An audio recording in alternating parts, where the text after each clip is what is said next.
Praise the Lord.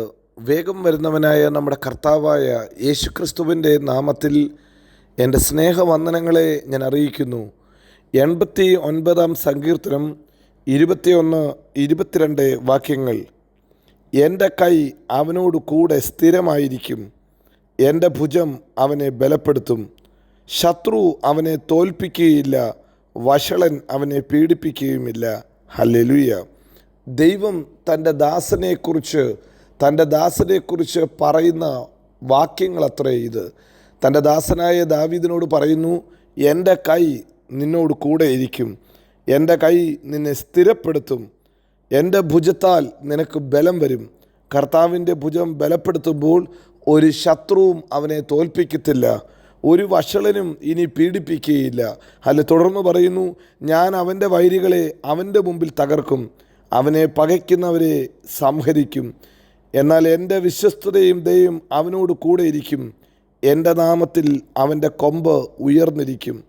ദൈവം തൻ്റെ ദാസനെ വളരെ വലിയ രീതിയിൽ അനുഗ്രഹിക്കുക. തൻ്റെ ചിന്തയ്ക്ക് അതീതമായി, താൻ കണക്ക് കൂട്ടിയതിലും അപ്പുറത്തായി ദൈവം അവനെ ഉയർത്തുന്നു, അവനെ മാനിക്കുന്നു. തിരുവചനത്തിൽ ദാവീദ് തന്നെ അതുകൊണ്ട് ഇപ്രകാരം പറയുന്നു, പുൽപ്പുറങ്ങളിൽ ആടിനെ മേയിച്ചു കൊണ്ടിരുന്നപ്പോൾ അവൻ തന്നെ ഉയർത്തി, ഇസ്രായേലിൻ്റെ രാജാവാക്കി ഉയർത്തി, ഉന്നത സ്ഥലങ്ങളിലേക്ക് കൊണ്ടുവന്നു. ഹല്ലേലൂയ. മനുഷ്യർ തള്ളിക്കളഞ്ഞതിനെ, മനുഷ്യർ ഉപേക്ഷിച്ചതിനെ, മനുഷ്യർ പേര് വെട്ടിക്കളഞ്ഞതിനെ, കൊള്ളത്തില്ലെന്ന് പറഞ്ഞതിനെ ദൈവം തിരഞ്ഞെടുത്തപ്പോൾ അവൻ മൂലക്കല്ലാക്കി മാറ്റി, ശ്രേഷ്ഠനാക്കി മാറ്റി, പ്രധാനിയാക്കി മാറ്റി. ഇന്ന് രാവിലെ സമയവും നമ്മുടെ കർത്താവ് അങ്ങനെ മാനിക്കുന്ന ദൈവമത്രേ, അങ്ങനെ തിരഞ്ഞെടുക്കുന്ന ദൈവമത്രേ. ഇതാ ദാവീദിനെക്കുറിച്ച് വേദപുസ്തകം ഇങ്ങനെ പറയുമ്പോൾ ഹല്ലേലൂയ, ഇതാ ദാവീദിൻ്റെ ഗുണങ്ങൾ കൂടെ നമുക്ക് വേദപുസ്തകം പഠിപ്പിക്കുന്നുണ്ട്. ഒന്ന്, ദൈവം തിരഞ്ഞെടുത്ത തൻ്റെ ദാസനെ അഭിഷേകം ചെയ്തു. 20 വാക്യത്തിൽ പറയുന്നു, ഞാൻ എൻ്റെ ദാസനായ ദാവീദിനെ കണ്ടെത്തി. പ്രിയരെ, ഇന്ന് പകൽക്കാലം നാം ദൈവത്തെ കണ്ടെത്തിയതല്ല, ദൈവം നമ്മെ കണ്ടെത്തിയതാണ്. അതുകൊണ്ടാണ് യോഹന്നാൻ്റെ സുവിശേഷം 15 അധ്യായത്തിൽ നാം വായിക്കുന്നത്, നിങ്ങൾ എന്നെ തിരഞ്ഞെടുത്തതല്ല, ഞാൻ നിങ്ങളെ തിരഞ്ഞെടുത്തു. ഈ ലോകത്തിലെ ഹല്ലേലൂയ 800 കോടിയിലധികം ആൾക്കാരുടെ നടുവിൽ പ്രിയരെ, നിങ്ങളെ ദൈവം തിരഞ്ഞെടുത്തു. ഇന്ന് രാവിലെയും നിങ്ങൾ ഈ വചനം കേൾക്കുന്നതിൻ്റെ കാരണം ദൈവം നിങ്ങളെ തിരഞ്ഞെടുത്തതാ. എത്ര പേർക്ക് അതൊന്ന് ധൈര്യത്തോടെ പറയാൻ സാധിക്കും? കർത്താവേ, ഒരു യോഗ്യതയുമില്ലാത്ത എന്നെ, ഒരു ഗുണവും പറയാനില്ലാത്ത എന്നെ അപ്പാ നീ കണ്ടു, തിരഞ്ഞെടുത്തു, നീ എന്നെ സ്നേഹിച്ചു, നിൻ്റെ മകനാക്കി മാറ്റി. അവൻ്റെ ആ വലിയ സ്നേഹമാണ് ഇത്രത്തോളം നമ്മെ കൊണ്ടുവന്നത്. ദാവീദ് അതുകൊണ്ടാണ് പറഞ്ഞത്, പലരും തള്ളിക്കളഞ്ഞതിനെ, പലരും ഉപേക്ഷിച്ചതിനെ ദൈവം മൂലക്കല്ലാക്കി മാറ്റി. തൻ്റെ കുടുംബത്തിൽ സഹോദരന്മാരുടെ നടുവിൽ, മാതാപിതാക്കളുടെ നടുവിൽ തള്ളപ്പെട്ടവനായിരുന്നു. 27 സങ്കീർത്തനത്തിൽ ദാവീദ് പറയുന്നു, എൻ്റെ അപ്പനും അമ്മയും പോലും എന്നെ ഉപേക്ഷിച്ചു, എങ്കിലും യഹോവ എന്നെ ചേർത്തുകൊണ്ടു. ഇന്ന് രാവിലെ തിരഞ്ഞെടുത്ത ഒരു ദൈവമുണ്ട്. ആ ഒരു ഉറപ്പുണ്ടെങ്കിൽ ആ കരങ്ങളൊന്ന് ഉയർത്തിയിട്ടൊന്ന് സ്തോത്രം ചെയ്ത് പറ, കർത്താവേ, യോഗ്യതയില്ലാത്ത സ്ഥാനത്ത് നീ എന്നെ തിരഞ്ഞെടുത്തു. Hallelujah, hallelujah, hallelujah. തിരഞ്ഞെടുത്ത ദൈവത്തിൻ്റെ വിധത്തെ ഓർക്കുമ്പോൾ, ആ സ്നേഹത്തെ ഓർക്കുമ്പോൾ ഒന്ന് വാ തുറന്ന് അവനെ സ്തുതിക്കാം. ദാവീദിനെ തിരഞ്ഞെടുത്ത ദൈവം. 2, ഹല്ലേലൂയ, അവൻ്റെ തലയിൽ വിശേഷ തൈലം കൊണ്ട് അവൻ അഭിഷേകം ചെയ്തു. തൻ്റെ വിശുദ്ധ തൈലം കൊണ്ട് അഭിഷേകം ചെയ്തു. രാജകീയ അഭിഷേകത്തെ പകർന്നു. അവന് പുരോഹിത അഭിഷേകത്തെ കൊടുത്തു. അവന് ഹല്ലേലൂയ പ്രവാചക അഭിഷേകത്തെ കൊടുത്തു. ദാവീദിന്മേൽ വ്യാപരിച്ച ഹല്ലേലൂയ എല്ലാ ഗുണങ്ങൾക്കായിട്ട് ദൈവത്തിന് സ്തോത്രം.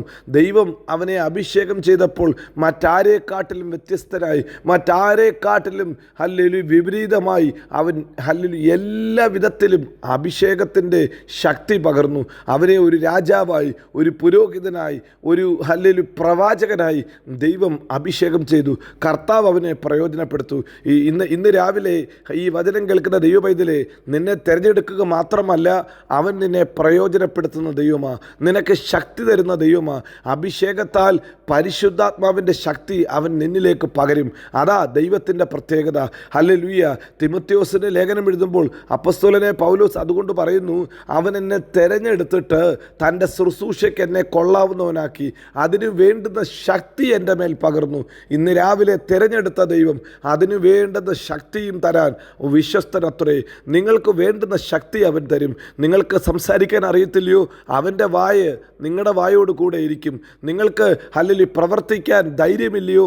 അവൻ തൻ്റെ ആത്മാവിനെ പകർന്നിട്ട് നിങ്ങളിലേക്ക് ദൈവികമായ കൃപകളെ പകരും. ഇന്ന് പകൽക്കാലം നമ്മെ തെരഞ്ഞെടുത്ത ദൈവം, നമ്മുടെ മേൽ ശക്തി തരുന്ന ദൈവം, അവൻ വിശ്വസ്തനായ ദൈവമാണ്. അവൻ വാക്കുമാറാത്ത ദൈവമാണ്. ഇതാ മൂന്നാമതായി ദാവീദിനെ കുറിച്ച് പറയുന്നു. ദാവീദ് അതുകൊണ്ട് തൻ്റെ വാ കൊണ്ട് ഈ ദൈവത്തെ ഏറ്റുപറഞ്ഞു, തൻ്റെ അധരം കൊണ്ട് അവനോട് ഏറ്റുപറഞ്ഞു. എന്നിട്ട് പറയുക, കർത്താവേ, നീ എൻ്റെ ദൈവമാണ്, നീ എൻ്റെ രക്ഷയുടെ പാറയാ. ദാവീദ് ദൈവത്തോട് അതുതന്നെയാണ് വിളിച്ച് പറയുന്നത്. ഇന്ന് രാവിലെയും നിങ്ങളുടെ വാ കൊണ്ടൊന്ന് പറയുമോ? ദാവീദ് പറഞ്ഞതിൻ്റെ കൂട്ട്, യഹോവ എൻ്റെ ഇടയനാകുന്നു. ഹല്ലേലൂയ. യഹോവ എൻ്റെ ഇടയനാകുന്നു, യഹോവ എൻ്റെ ഗോപുരമാകുന്നു, അവൻ എൻ്റെ പാറയാ, എൻ്റെ കോട്ടയാ, ഞാൻ ആശ്രയിക്കുന്ന എൻ്റെ ദൈവമാ. ഒന്ന് വിളിച്ചു പറയാൻ പറ്റുമോ? മറ്റാരേക്കാട്ടിലും ഉപരി കർത്താവേ, ഞാൻ നിന്നെ സ്നേഹിക്കുന്നു എന്നൊന്ന് വിളിച്ചു പറയുമോ? അങ്ങനെയെങ്കിൽ ഇന്ന് രാവിലെ വായിച്ച വാഗ്ദത്തം നമ്മുടെ അവകാശമാണ്. കർത്താവിൻ്റെ കൈ നമ്മോട് കൂടെ ഇരുന്ന് സ്ഥിരമായിരിക്കും. കർത്താവിൻ്റെ ഭുജം നമ്മെ ബലപ്പെടുത്തും. ഒരു ശത്രുവും നമ്മെ തോൽപ്പിക്കത്തില്ല, ഒരു വഷളനും പീഡിപ്പിക്കത്തില്ല. ഇന്ന് രാവിലെയും ഈ വചനം കേൾക്കുന്ന ദൈവത്തിൻ്റെ പ്രിയ പൈതലേ, ഈ വചനം വായിച്ചാട്ട്, വചനം വായിച്ചിട്ടൊന്ന് ധ്യാനിച്ചിട്ട് പറ, ഒരു വഷളനും ഒരു ബാധയും എന്നെ പീഡിപ്പിക്കത്തില്ല, ഒരു അന്ധകാര ശക്തിയും എന്നെയോ എൻ്റെ ഭവനത്തെ തൊടുകയില്ല. എൻ്റെ കർത്താവിൻ്റെ കരം എന്നോട് കൂടെ ഇരുന്ന് അവൻ എന്നെ സ്ഥിരപ്പെടുത്തും. ഈ ദൈവം ഇന്ന് രാവിലെയും വിശ്വസ്തൻ, വാക്കുമാറാത്തവൻ, നമ്മെ എല്ലായിടത്തും എല്ലായ്പ്പോഴും ക്രിസ്തുവേശുവിൽ ജയോത്സവമാക്കി നടത്തും. God bless you. Amin, Amin.